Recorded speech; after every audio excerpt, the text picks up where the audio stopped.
బసవేశ్వర గారి స్ఫూర్తితోనే కాంగ్రెస్ పార్టీ పాలన సాగుతోందని రేవంత్ రెడ్డి వెల్లడించారు. సామాజిక సమానత్వం, ప్రజాస్వామ్యం, దౌర్జన్యానికి వ్యతిరేకంగా నిలబడిన బసవేశ్వర సిద్ధాంతాలు నేడు ప్రజల సంక్షేమానికి మార్గదర్శకంగా నిలుస్తున్నాయన్నారు. అన్ని వర్గాల సంక్షేమం కోసం రాష్ట్ర ప్రభుత్వం చర్యలు తీసుకుంటోందని సీఎం పేర్కొన్నారు. సామాజిక చైతన్యం కలిగించిన సంఘ సంస్కర్తనే కాదు, సమాజంలో అనేక మార్పులకు పునాదులు వేసి 12వ శతాబ్దంలోనే ప్రపంచ పరిజ్ఞానాన్ని అందిపుచ్చుకొని సమాజంలో రావలసిన మార్పులను ఏ విధంగా తీసుకురావాలన్న ఆలోచన ఈ సమాజానికి అందించిన గొప్ప విప్లవకారుడు. విప్లవకారుడు అంటే తుపాకీ పట్టుకుంటేనే విప్లవకారుడు కాదు. సమాజంలో ఒక రాడికల్ చేంజ్ కోసం ప్రయత్నం చేసే వాళ్ళు ఎవరైనా విప్లవకారులే. అలాంటి సంఘ సంస్కర్త అయిన బసవన్న జయంతి సందర్భంగా తెలంగాణ రాష్ట్ర ప్రభుత్వం 10వ తరగతి పరీక్షా ఫలితాలను అందించడం, 4,96,000 మంది విద్యార్థులు ఈ పరీక్షల్లో పాల్గొని ప్రభుత్వ పాఠశాలలు, ముఖ్యంగా రెసిడెన్షియల్ స్కూల్స్లో చదువుకుంటున్న విద్యార్థులు ప్రైవేట్ పాఠశాలల కంటే మెరుగైన ఫలితాలను సాధించడము ఈ ప్రభుత్వం యొక్క పనితీరుకు గీటురాయి. మనస్ఫూర్తిగా సిబ్బందిని, విద్యార్థులను నేను అభినందిస్తున్నా. మా ప్రభుత్వం ఏర్పడిన నాటి నుంచి ఈ దేశ భవిష్యత్తు తరగతి గదుల్లోనే ఉంది. ఈ దేశంలో సమూలమైన మార్పు రావాలి అంటే ప్రతి వాడికి నాణ్యమైన విద్యను అందించాలి అనే ఆలోచన లక్ష్యంతోని, బసవన్న స్ఫూర్తితోని మా ప్రభుత్వం పనిచేస్తుంది. మీకు అందరికీ తెలుసు. కన్యాకుమారి నుంచి కశ్మీర్ వరకు 150 రోజులు 4,000 కిలోమీటర్లు మండు టెండల్లో, మంచు కొండల్లో మన నాయకుడు రాహుల్ గాంధీ గారు పాదయాత్ర చేస్తున్న సందర్భంలో ప్రతిరోజు సాయంత్రం ఆ రోజంతా వారు నడిచి ప్రజలలో మమేకమై ప్రజలు తెలియజెప్పిన అంశాలను వారు విని ప్రతిరోజు సాయంత్రం వారు ఒక 15-20 నిమిషాలు ప్రజలతో మాట్లాడేవాడు. విశాఖపట్నంలోని సింహాచలం ఆలయంలో చోటు చేసుకున్న గోడ కూలిన విషాద ఘటనపై తీవ్రంగా స్పందించిన వైఎస్సార్ కాంగ్రెస్ పార్టీ అధ్యక్షుడు, మాజీ సీఎం వైఎస్ జగన్మోహన్ రెడ్డి ఘటనలో మృతి చెందిన ప్రతి కుటుంబానికి ₹1 కోటి నష్టపరిహారం అందించాలని డిమాండ్ చేశారు. ప్రభుత్వం నిర్లక్ష్యం వల్లే 7 భక్తులు ప్రాణాలు కోల్పోయారంటూ తీవ్ర ఆవేదన వ్యక్తం చేశారు. ఇది సాధారణ ఘటన కాదు, ఇది అధికార యంత్రాంగ వైఫల్యం వల్ల జరిగిన ప్రాణ నష్టం అని విమర్శించారు. బాధిత కుటుంబాలకు న్యాయం జరగాలంటే ప్రభుత్వం బాధ్యతగా వ్యవహరించాలన్నారు. అది పశ్చాత్తాపం లేదు. కుటుంబంలో 4 చనిపోయినారు. చనిపోయి ఏదో ముఖస్థితి కోసం అది జగన్ వస్తున్నాడు అని చెప్పి తెలిసి 25 లక్షల రూపాయలు ఇచ్చే కార్యక్రమం, ఒక ఉద్యోగం ఇచ్చే కార్యక్రమం చెప్తా ఉన్నారు. నేను అడుగుతా ఉన్నా, ఇదే కుటుంబానికి నేను భరోసా ఇచ్చి చెప్తా ఉన్నా, ఇంతకు ముందు ఏదైనా కూడా ప్రభుత్వం అన్నది ప్రజలకు తోడుగా ఉండాలి, ప్రభుత్వం అన్నది ప్రజలకు భరోసా ఇచ్చే విధంగా ఉండాలి. ప్రభుత్వం తప్పడం వల్ల ఎక్కడైనా కానీ, ఎక్కడైనా మనుషులు చనిపోయిన ఘటన ఎక్కడైనా జరిగితే అది ప్రభుత్వం తప్పడం వల్ల, అంటే మనం ప్రభుత్వంలో ఉన్నప్పుడు జరిగిన తప్పు వల్ల జరిగితే దానికి పశ్చాత్తాపం ఉండాలి.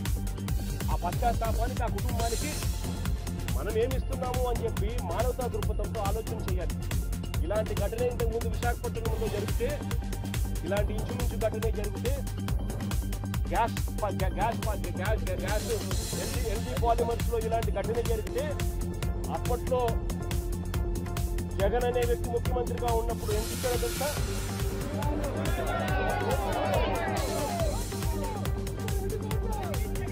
జగన్ అనే వ్యక్తి ₹1 కోటి ఒక్కొక్కరికి ఇచ్చి ఆ కుటుంబాలను ఆదుకున్నారు. ప్రభుత్వం తప్పుదం వల్ల, ప్రభుత్వం చేసిన తప్పిదం వల్ల ఈ ఘటన జరిగితే అసలు ఆ కుటుంబానికి నువ్వేం చేస్తా ఉన్నావు అని చంద్రబాబు నాయుడు గారిని అడుగుతా ఉన్నా. ఒకటే చెప్తా ఉన్నా, వీళ్ళు ఇచ్చినా ఈకపోయినా కానీ చనిపోయిన ఈ కుటుంబాలకు గుర్తు పెట్టుకొని మళ్ళీ మేము అధికారంలోకి వచ్చిన తర్వాత ఈ కుటుంబాలకు ఆ ₹1 కోటి బ్యాలెన్స్ వీళ్ళు ఇచ్చినారు. మిగిలిన బ్యాలెన్స్ డబ్బు మన ప్రభుత్వం వచ్చిన తర్వాత నేను స్వయంగా ఇప్పిస్తానని చెప్పి కూడా చెప్తాను.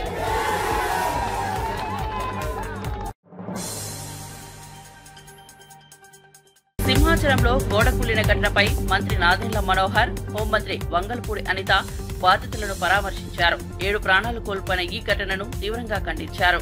మృతుల్లో 2 జనసేన కార్యకర్తలు ఉండటంపై మంత్రి నాదెండ్ల ఆవేదన వ్యక్తం చేశారు. మృతుల కుటుంబాలకు ప్రగాఢ సానుభూతిని తెలియజేశారు. గాయపడిన వారికి మెరుగైన వైద్యం అందిస్తామని హామీ ఇచ్చారు. CM Chandrababu, deputy CM Pawan Kalyan బాధిత కుటుంబాలకు అండగా ఉంటారని తెలిపారు. ఈ ఘటనపై పూర్తి స్థాయిలో విచారణ జరుగుతోందని వెల్లడించారు. ప్రభుత్వం బాధితులకు అన్ని విధాలా అండగా ఉంటుందని స్పష్టం చేశారు. వాళ్ళ హాస్పిటల్కి తరలించడం జరిగింది. ఎవరైతే చనిపోయారో వాళ్ళందరికీ కూడా వాళ్ళ ఫ్యామిలీస్ అందరికీ కూడా ఇన్ఫార్మ్ చేయడం జరిగింది. ఇందులోని చాలా విషాదకరమైన సంఘటన ఏంటంటే ఒకే కుటుంబానికి చెందిన 4 ఇందులోని ఆసువులు బాసడం అనేది నిజంగా చాలా బాధాకరమైన విషయం. ఎందుకంటే ఒక భార్యాభర్త, భార్య తల్లి, అదేవిధంగా భార్య మేనత్త కూడా ఇదే ప్రమాదంలో చనిపోవడం అనేది నిజంగా చాలా బాధాకరం. నిజంగా ఆ తల్లిని చూస్తూ ఉంటే నిజంగా చాలా కడుపు కోతను ఎవరు కూడా తీర్చలేనిది. మనం ఎన్ని చేసినా కూడా కుటుంబాలకు ప్రాణాలు తిరిగి తీసుకొని ఇవ్వలేం. కానీ గౌరవ సీఎం గారు నారా చంద్రబాబు నాయుడు గారు, అదేవిధంగా డిప్యూటీ సీఎం పవన్ కళ్యాణ్ గారు, అదేవిధంగా నారా లోకేష్ గారు ప్రతినిత్యం కూడా మాతో మానిటర్ చేసుకుని ఆ కుటుంబానికి అండగా నిలబడాలని ఇక్కడ నాతో పాటు ఇందాక మినిస్టర్ కొండపల్లి శ్రీనివాస్ గారిని, అదేవిధంగా ఇక్కడ లోకల్ ఎమ్మెల్యేలు, జనసేన, టీడీపీ అందరు ఎమ్మెల్యేలని కూడా ఇక్కడికి పంపించి వీళ్ళకి భరోసాగా నిలబడమని చెప్పడం జరిగింది. దానిలో భాగంగానే గవర్నమెంట్ తరఫు నుంచి కూడా వాళ్ళందరికీ కూడా ఎక్స్గ్రేషియా ప్రకటించడానికి ఒక్కొక్క మనిషికి కూడా, చనిపోయిన వాళ్ళు ఒక్కొక్క మృతుడికి కూడా 25 లక్షల రూపాయలు ఎక్స్గ్రేషియా ప్రకటించడం జరిగింది.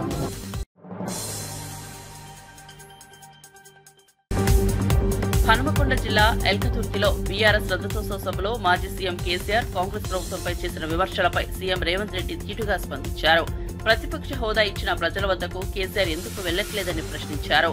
గత ప్రభుత్వ పథకాలు నిలిపివేసినట్లు కేసీఆర్ అబద్దాలు చెబుతున్నారని ఆక్షేపించారు. తెలంగాణ ఇచ్చినందుకు కాంగ్రెస్ విలనైందా అని మండిపడ్డారు. బీఆర్ఎస్ రథోత్సవ సభకు తాము సంపూర్ణంగా సహకరించినట్లు సీఎం రేవంత్ రెడ్డి తెలిపారు. రవీంద్ర భారతిలో నిర్వహించిన బసవేశ్వరుని 892వ జయంతి వేడుకల్లో సీఎం పాల్గొని ప్రసంగించారు. నిన్నగాక మొన్న ఒక ఆయన వరంగల్లో ఒక పెద్ద సభ పెట్టింది. సంతోషం, మీ పార్టీ ఏర్పడి 25 సంవత్సరాలు అయింది. మీరు వజ్రోత్సవాలు, విజయోత్సవాలు ఏం చేసుకుని మాకేం అభ్యంతరం లేదు. ప్రజాస్వామ్యంలో ఇదొక భాగం. మీరు విజయోత్సవం సభలు ఏర్పాటు చేసుకుంటాం అంటే మంత్రి పొన్నం ప్రభాకర్ గారిని పిలిచి ఎన్ని వందల బస్సులు అడిగినా అన్ని వందల బస్సులు వాళ్ళకి ఇవ్వండి, వాళ్ళక్కడ సభ ఏర్పాటు చేసుకొనివ్వండి, వాళ్ళకు అవసరమైన అన్ని వెసులుబాట్లు కల్పించండి అని చెప్పి ఆర్టీసీ అధికారులనే కాదు, పోలీసు అధికారులను, అక్కడుండే మున్సిపల్ అధికారులను, కలెక్టర్లకు అందరికి కూడా నేను సమీక్ష చేసి ఆదేశాలు ఇచ్చిన. మీ అనుభవం గొప్పదే, మీ పార్టీ గొప్పదే, మీ పార్టీలో 100 కోట్ల రూపాయలు ఉన్నమాట నిజం, మీకు టీవీలు, పేపర్లు, ఫామ్ హౌజులు ఉన్నమాట కూడా నిజమే, మేమేం కాదంటలేము. కానీ ప్రజల సమస్యలు మీరు ప్రస్తావించిందా? ఈ ప్రభుత్వం ఏ నిర్ణయం తీసుకుంటే ఆ నిర్ణయంలో ఉన్న లోపం లేదా ఈ ప్రభుత్వం తీసుకున్న నిర్ణయంలో మంచి అనేది మీకు ఎక్కడ కనిపించలేదా? మీ అనుభవంతో మంచిని అభినందిస్తూనే, ప్రభుత్వాన్ని భుజం తడుతూనే మా వైఫల్యాలను ప్రశ్నించి ఆ ప్రశ్నించడం ద్వారా ప్రజా సమస్యలను పరిష్కరించడానికి మీరు అక్కడ మాట్లాడి ఉంటే నిజంగానే ప్రజలు మిమ్మల్ని అభినందించి ఉండేవాళ్ళు. నేను ఈరోజు ఆ పెద్ద ఆయన ఒక మాట అడగదలుచుకున్నా. ఎక్కడైనా ఎవరైనా ప్రభుత్వ ఉద్యోగిగా ప్రభుత్వం నుంచి జీత భత్యాలు తీసుకొని దాదాపుగా 16 నెలల నుంచి ఇంట్లో నుంచి కాలు కదపకుండా జీత భత్యాలతో సహా అన్ని. మోదీ మే 2న అమరావతి పునర్నిర్మాణ పనుల ప్రారంభానికి వస్తున్నారు. ఈ నేపథ్యంలో సీఎం చంద్రబాబు, హోంమంత్రి అనిత భద్రతా ఏర్పాట్లను సమీక్షించారు. ప్రధాని సభ కోసం 6,000 మంది భద్రతా సిబ్బంది మోహరించారు. సభకు అమరావతి రైతులకు ప్రభుత్వం ప్రత్యేకంగా ఆహ్వానించింది. అధికారులే వారికి ఇంటికెళ్లి బొట్టు పెట్టి ఆహ్వానం అందిస్తున్నారు. రైతులకు ప్రత్యేక గ్యాలరీలు ఏర్పాటు చేశారు. మోదీ మధ్యాహ్నం 3:25 సచివాలయం హెలీప్యాడ్ చేరుకోనున్నారు. పర్యటనను విజయవంతం చేయడానికి అన్ని శాఖలు సమన్వయంతో పనిచేస్తున్నాయి. ట్రాఫిక్ ఆంక్షలతో పాటు భద్రతా ఏర్పాట్లు భారీగా చేపట్టారు. రాజధాని ఉద్యమంలో కీలకంగా నిలిచిన రైతులను గౌరవిస్తూ సభకు ఆహ్వానించడం ప్రత్యేక ఆకర్షణగా మారింది.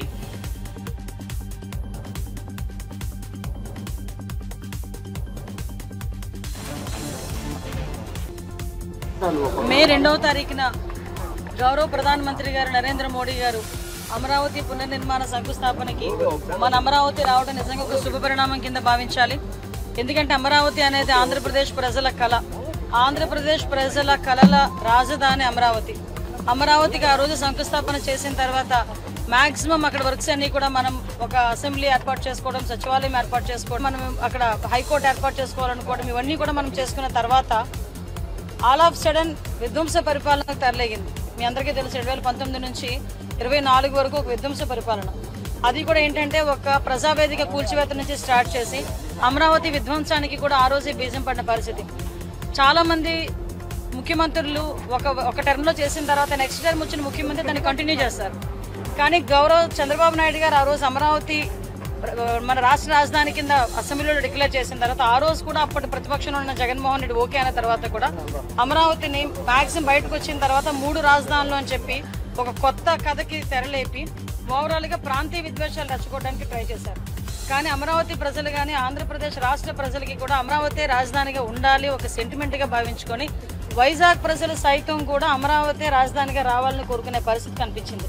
ఇదంతా కూడా అమరావతి ప్రజలకి అమరావతి రాజధానిగా రావాలని చెప్పి వైజాగ్ ప్రజలు కూడా అనుకునే పరిస్థితి కనిపించింది మనకి. ఎందుకంటే ఆ రోజుల్లో మనకి వైజాగ్ను ఒక రాజధాని కింద చేస్తాం, కర్నూలుకు ఒక రాజధాని చేస్తాం, ఇక్కడ ఒక రాజధాని ఉంచుతామని రకరకాల పుకార్లు పెట్టిన పరిస్థితి నుంచి ఆ రోజు మనందరికీ తెలుసు అమరావతి రైతులు ఎన్నో త్యాగాలు చేసిన అమరావతి రైతులందరూ కూడా రోడ్ల మీదకి వచ్చి వాళ్ళు న్యాయ పోరాటం చేస్తే వాళ్ళ మీద కేసులు పెట్టిన పరిస్థితి.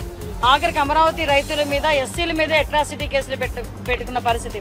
అమరావతిని చూడటానికి వస్తామని చెప్పి గౌరవ ముఖ్యమంత్రి చంద్రబాబు నాయుడు గారు ప్రతిపక్షంలో ఉండేటప్పుడు ఒక బస్సు యాత్ర చేస్తే బస్సు మీద రాళ్లు రువించిన పరిస్థితి. అదేంటని అడిగితే భావస్వేచ్ఛ ప్రకటన అని ఒక పోలీస్ ఆఫీసర్ చేత పలికించిన మాటలు.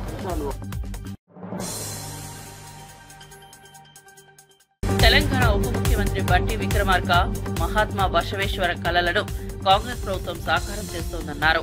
సమానత్వం, సత్యం, నైతికత పునాదులపై బసవేశ్వర గారు నిర్మించిన బహుజన మానవతా ధర్మాన్ని నేడు ప్రభుత్వ విధానాల ద్వారా ప్రజల్లోకి తీసుకెళ్తామన్నారు.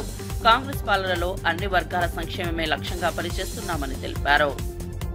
రుగ్మతల పైన పోరాటం చేసి ఈ దేశంలో సమసమాజ స్థాపన జరగాలని, కులాలకి మతాలకి అన్నిటికీ అతీతంగా మనుషులంతా ఒక్కటే అని ఆనాడే 12వ శతాబ్దంలో చెప్పినటువంటి మహానుభావుడు పుట్టినటువంటి రోజు ఇది బసవేశ్వరుడి జయంతి. ఈరోజు మనం అందరం ప్రజాస్వామ్య దేశంలో భారత రాజ్యాంగాన్ని అనుసరించి వారు చెప్పినట్టు అంశాలనే చట్టబద్ధంగా ఈరోజు మనం చేయటం కోసం ప్రయత్నం చేస్తా ఉన్నాం. ఇంత పెద్ద ఎత్తున చట్టబద్ధంగా చేసే కార్యక్రమానికి కూడా ఇంకా ఎన్నో ఆటంకాలు, ఎన్నో ఇబ్బందులు ఎదుర్కొన్నటువంటి ఈ రోజుల్లోనే మనం చూస్తా ఉన్నాం.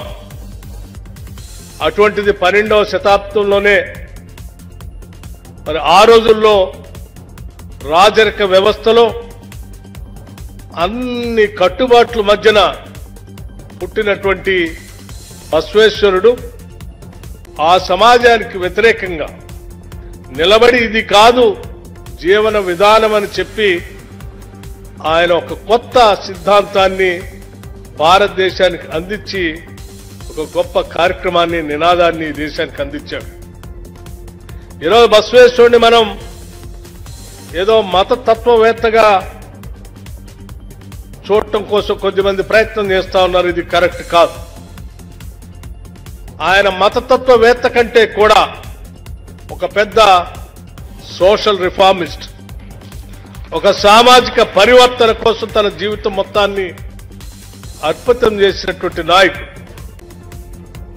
ఎంత గొప్ప కార్యక్రమాలు చేయటం అంటే వారు చెప్పినటువంటి 3 నినాదాలు కూడా కేవలం సమసమాజ స్థాపన ఒక్కటే కాదు, సమాజంలో పుట్టిన ప్రతి ఒక్కళ్ళు కూడా పనిచేయాలని కూడా చాలా స్పష్టంగా.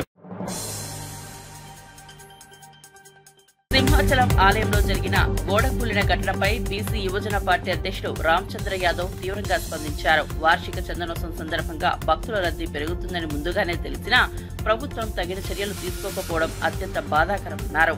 ఈ విషాదానికి కాంట్రాక్టర్ల అవినీతే ప్రధాన కారణంగా అభిప్రాయపడ్డారు రామచంద్ర యాదవ్.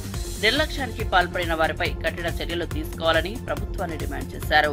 గాయపడిన భక్తులకు అత్యుత్తమ వైద్యం అందించాలని కోరారు. వీటిని సరిదిద్దుకోవాల్సిన ప్రభుత్వము తప్పు చేసిన వారిపైన చర్యలు తీసుకోకుండా వర్షం వల్ల గోడలు కూలిపోయాయి లేదా ఇంకొక కారణం వల్ల రద్దీ వల్ల సంఘటన జరిగిందని చెప్పి చాలా దీన్ని సింపుల్ గా తీసుకొని తప్పుదారి పట్టించే కార్యక్రమం చేస్తున్నారు. ఇది చాలా దురదృష్టకరమైన అంశము. ఈ రోజు జరిగిన సంఘటనలో ఎవరైతే బాధ్యులు ఉన్నారో వాళ్ళందరిపైన కూడా చర్యలు తీసుకోవాలని, అదేవిధంగా చనిపోయిన వారి కుటుంబాలకు వెంటనే పరిహారం చెల్లించాలని, గాయపడిన వాళ్ళందరికీ కూడా వెంటనే కోలుకునే విధంగా వాళ్ళకు వైద్య సేవలు అందించాలని, మరీ ముఖ్యంగా రాబోయే రోజుల్లో ఇలాంటి సంఘటనలు జరగకుండా చర్యలు తీసుకోవాల్సిన బాధ్యత ప్రభుత్వం పైనుంది, ముఖ్యమంత్రి చంద్రబాబు నాయుడు గారి పైనుంది.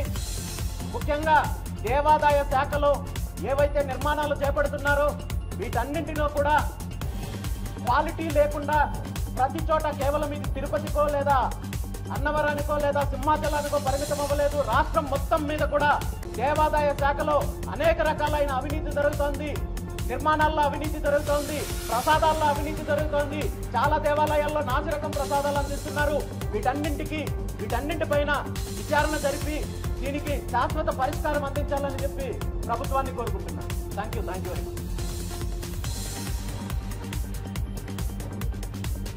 రాష్ట్ర రాజధాని నిర్మాణంలో భాగంగా పునర్నిర్మాణానికి శంకుస్థాపన చేయడానికి ప్రధానమంత్రి గారు రావడము సంతోషకరమైన విషయం అయినప్పటికీ కూడా రాజధాని నిర్మాణానికి సంబంధించి రాష్ట్ర ప్రభుత్వము స్పష్టమైన ప్రణాళికతో దీని మీద ఎటువంటి హిడెన్ ఎజెండా లేకుండా ఇప్పటికైనా శాశ్వతమైన పరిష్కారం అందించే విధంగా చూడాలి.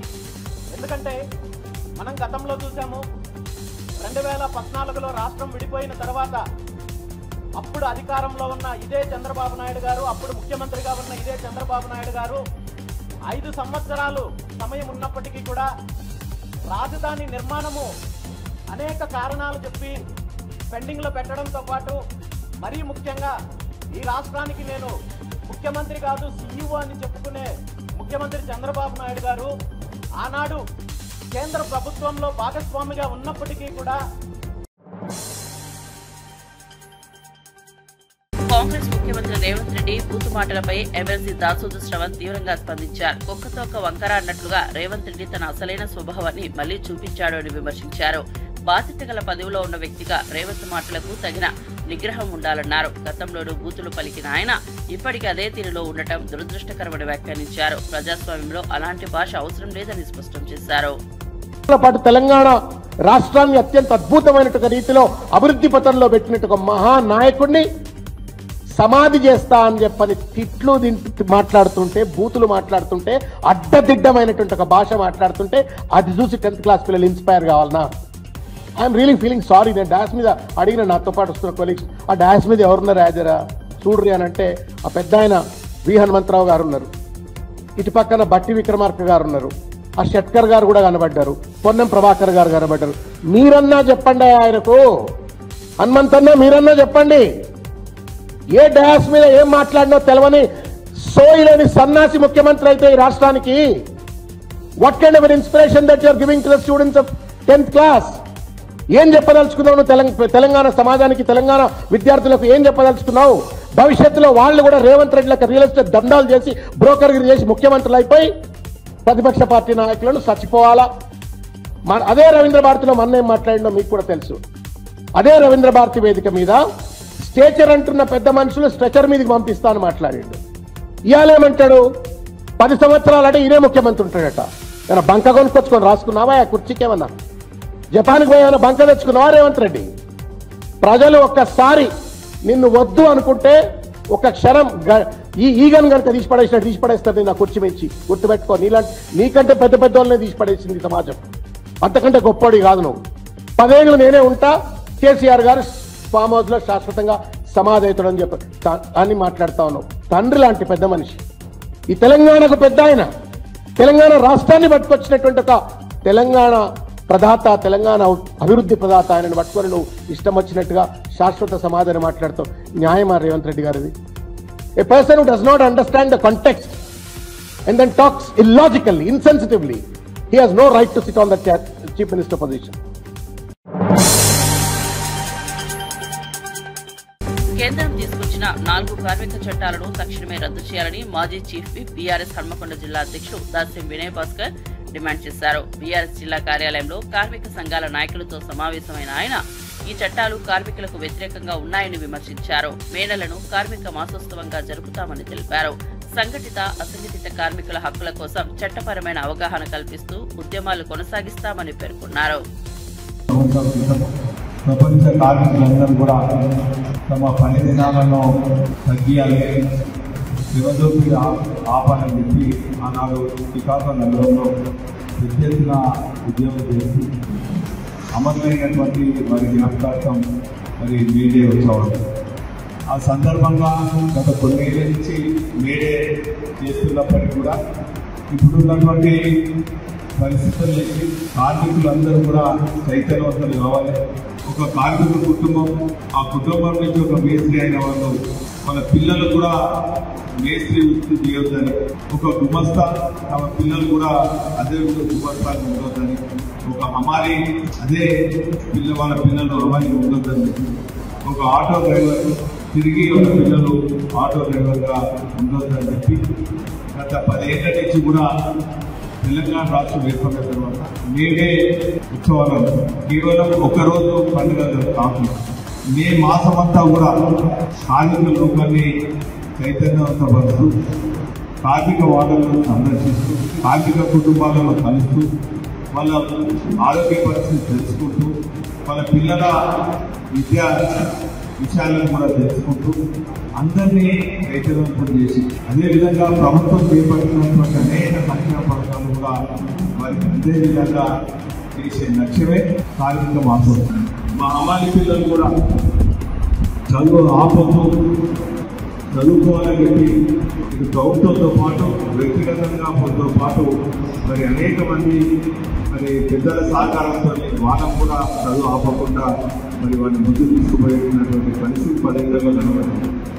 చాలా తృప్తినిచ్చింది. కాబట్టి మరి వేరే ఒకరోజు జరపకుండా మరి మాసమంతా కూడా జరపాలనే లక్ష్యంతో అనేక సంఘాలతో మరి ఈ సంవత్సరం కూడా జరపాలని మేము నిర్ణయించుకోవడం జరిగింది. సింహాచలం గోడ కూలిన విషాద ఘటనపై ప్రజాశాంతి పార్టీ అధ్యక్షుడు కేఏ పాల్ స్పందించారు. ప్రతిరోజు వేలాది మంది భక్తులు వస్తున్న దేవస్థానంలో భద్రతా ప్రమాణాలు 0 స్థాయిలో ఉన్నాయి. వేల కోట్ల ఆదాయం వచ్చి ఏం చేస్తున్నారు? భక్తుల ప్రాణాలకు కనీస రక్షణ కూడా ఇవ్వలేని నిర్వాహకులు బాధ్యత వహించాలని తీవ్ర వ్యాఖ్యలు చేశారు. ఈ ఘటనలో ప్రాణాలు కోల్పోయిన వారికి ప్రభుత్వమే కాకుండా దేవస్థానం కూడా పెద్ద ఎత్తున పరిహారం ఇవ్వాలని డిమాండ్ చేశారు. భవిష్యత్తులో ఇలాంటి పునరావృతం కాకుండా చర్యలు తీసుకోవాలని సూచించారు. సింహాచలం టెంపుల్లో ఎంత దారుణం! 7-8 మంది గోడ పడిపోతే చనిపోవడం ఏంటి? ఈ రాజకీయ నాయకులు చంద్రబాబు నాయుడు, ఉప ముఖ్యమంత్రి పవన్ కళ్యాణ్ ఏం చేస్తున్నారు? అప్పుడేమో తిరుపతిలో అనేక మంది చనిపోయారు. 300, 1000 రూపాయలు, 1500 రూపాయల టికెట్లు కలెక్ట్ చేసి వేల కోట్లు సంపాదిస్తున్నారే. మరి కొన్ని కోట్ల రూపాయలు ఖర్చు పెట్టి ఇవన్నీ రిపేర్లు మరమ్మతులు చేయొద్దా? ఇంక వర్షాకాలం వస్తే ఇంకెన్ని టెంపుల్ కూల్ప. అందుకనే లడ్డూ వివాదం టైంలో నేను సుప్రీంకోర్టుకి వెళ్ళి ఈ టెంపుల్స్ కూడా చర్చెస్ లాగే మాస్క్ లాగే హిందూ ప్రీస్టులకి కమిటీలు వేయండి, రాజకీయంకు దూరంగా ఉంచండి అన్నారు. డిమాండ్ చేద్దాం, ఫైట్ చేద్దాం, మనల్ని మనం కాపాడుకుందాం. Thank you very much. Video share చేయండి. వైఎస్ఆర్ కాంగ్రెస్ అధికార ప్రతినిధి శ్యామల సింహాచలం గోడ కూలిన విషాద ఘటనపై తీవ్రంగా స్పందించారు. మొన్న తిరుపతి, ఇప్పుడు సింహాచలం గుడులకు వెళ్లిన భక్తులు కూడా సురక్షితంగా తిరిగి రాగలరన్న నమ్మకం లేకుండా పోతోందని ఆవేదన వ్యక్తం చేశారు. కూటమి ప్రభుత్వంలో 164 సీట్ల అహంకారం భద్రతా వ్యవస్థను నిర్లక్ష్యం చేయించిందని ఆరోపించారు. తిరుమల లడ్డు నాణ్యతపై అసత్య ప్రచారం చేసి స్వామివారిని కూడా కుంగిపోయేలా చేశారని అన్నారు. ఇది కాశ్మీర్ కాదు, అయినా ఆలయాలు సురక్షితంగా లేవంటే ఏం చెప్పాలి అని ప్రశ్నించారు. రాష్ట్రంలో జూన్ 2024 నుండి, అంటే ఈ కూటమి ప్రభుత్వం అధికారంలోకి వచ్చిన దగ్గర నుండి హైందవులు విశ్వాసం కోల్పోయేలా, హైందవ ధర్మానికి వ్యతిరేకంగా అనేక సంఘటనలు చోటు చేసుకుంటున్నాయి. ఒకదాని తర్వాత ఒకటి వరుసగా చంద్రబాబు నాయుడు గారు లడ్డూలో, తిరుపతి లడ్డూలో కల్తీ నెయ్యి వాడారు, ప్రసాదాల్లో కల్తీ నెయ్యి వాడి ప్రసాదాలు తయారు చేస్తున్నారు అంటూ జగన్మోహన్ రెడ్డి గారిపై అబద్ధపు ఆరోపణలు మాట్లాడిన రోజు నుండి ఆ కలియుగ ప్రత్యక్ష దైవం, ఆ దేవదేవుడు కన్నెర చేసినట్టుగా ఉంది. ఆ రోజున చంద్రబాబు నాయుడు గారు మాట్లాడిన దగ్గర నుండి వరుసగా ఒకదాని తర్వాత ఒకటి సంఘటనలు జరుగుతూనే ఉన్నాయి. ఇలాంటివి వైకుంఠ ఏకాదశి దర్శన టికెట్ల జారీ తొక్కిసలాటలో 6 చనిపోవడం, 40 మందికి పైగా గాయాలు పాలవడం, ఆ తర్వాత కడప జిల్లా కాశీనాయన క్షేత్రంలో అన్నదాన సత్రాలు కూల్చివేయడం, ఆ తర్వాత టీటీడీ గోశాలలో 100కి పైగా ఆవులు దుర్మరణం పాలవడం, ఆ వెనువెంటనే శ్రీకూర్మంలో సాక్షాత్తు ఆ విష్ణుమూర్తికి మరొక రూపంగా భావించేటువంటి తాబేళ్లు మృత్యువాత పడ్డం, ఆ చనిపోయిన తాబేళ్లని ఆ ఈవో కార్యాలయం వెనకాలే గుట్టు చప్పుడు కాకుండా తగలబెట్టేయడం. ఎక్కడుంది హైందవ ధర్మానికి పరిరక్షణ? కూటమి పాలనలో వరుసగా వెనువెంటనే ఒకదాని తర్వాత ఒకటి మీరు అధికారంలోకి వచ్చిన దగ్గర నుండి హైందవ ధర్మ క్షేత్రాల్లో ఇలాంటి సంఘటనలు జరుగుతూ ఉంటే దాన్ని ఏ రకంగా భావించాలి? ఇప్పుడు మాత్రమే కాదు, గత తెలుగుదేశం పార్టీ అధికారంలో ఉన్నప్పుడు కూడా గతంలో 2014 నుండి 2019 కాలంలో ఇలాంటి సంఘటనలు పలు చోటు చేసుకున్నాయి. విజయవాడ కనకదుర్గమ్మ ఆలయంలో తాంత్రిక పూజలు నిర్వహించారు ఆ సమయంలో. అలాగే కృష్ణా పుష్కరాల పేరు చెప్పి విజయవాడ పుష్కర ఘాట్ లో ఉన్న 28 ఆలయాలను కూల్చేశారు. ఆలయాల్లో ఉన్న విగ్రహాలని చెత్త తీసుకెళ్లేటువంటి వాహనంలో తరలించారు. ఇది ఎంతవరకు ధర్మం? ఇదెంతవరకు న్యాయం? ఆ తర్వాత వైఎస్ఆర్ కాంగ్రెస్ పార్టీ అధికారంలోకి వచ్చినప్పుడు వైఎస్ జగన్మోహన్ రెడ్డి గారి ఆధ్వర్యంలో ఆ ఆలయాలన్నీ కూడా అక్షయ తృతీయ వేళ అయోధ్య రామ మందిర శిఖరంపై ధ్వజస్తంభం ప్రతిష్ఠించారు. 42 అడుగుల పొడవైన ఈ ధ్వజస్తంభాన్ని హిందూ క్యాలెండర్ ప్రకారం విశాఖ శుక్లపక్ష ద్వితీయ ముహూర్తంలో ఉదయం 8 గంటలకు ప్రతిష్ఠించారు. ఈ కార్యక్రమాన్ని శ్రీరామ జన్మభూమి తీర్థక్షేత్ర ట్రస్ట్ ప్రధాన కార్యదర్శి చంపత్ రాయ్ పర్యవేక్షించారు.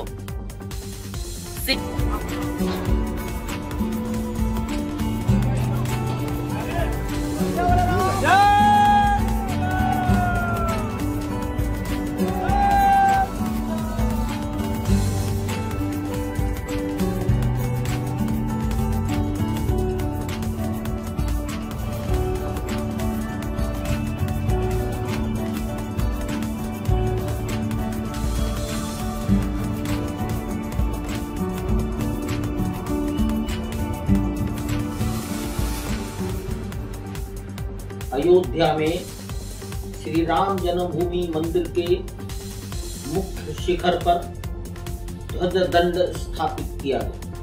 ध्वजदंड की लंबाई 42 फीट है। సినీ నందమూరి బాలకృష్ణ ఖైరతాబాద్ రవాణా శాఖ కార్యాలయానికి వచ్చారు. తన నూతన కార్ రిజిస్ట్రేషన్ కోసం ఆయన అక్కడికి వచ్చినట్టు హైదరాబాద్ జేటీసీ రమేష్ తెలిపారు. రిజిస్ట్రేషన్ ప్రక్రియలో భాగంగా బాలకృష్ణ ఫోటో దిగి సంతకం చేశారు. బాలకృష్ణ ఇటీవలే రవాణా శాఖకు 7,75,000 చెల్లించి TG07F0001 ఫ్యాన్సీ నంబర్ను కైవసం చేసుకున్నారు. అదే నంబర్పై ఆయన కారును రిజిస్ట్రేషన్ చేసుకున్నట్లు జేటీసీ తెలిపారు. రవాణా శాఖ కార్యాలయానికి బాలకృష్ణ వస్తున్నట్లు తెలుసుకున్న అభిమానులు భారీ సంఖ్యలో ఖైరతాబాద్ కు చేరుకున్నారు. తమ అభిమాన హీరోతో ఫోటోలు, సెల్ఫీలు దిగారు.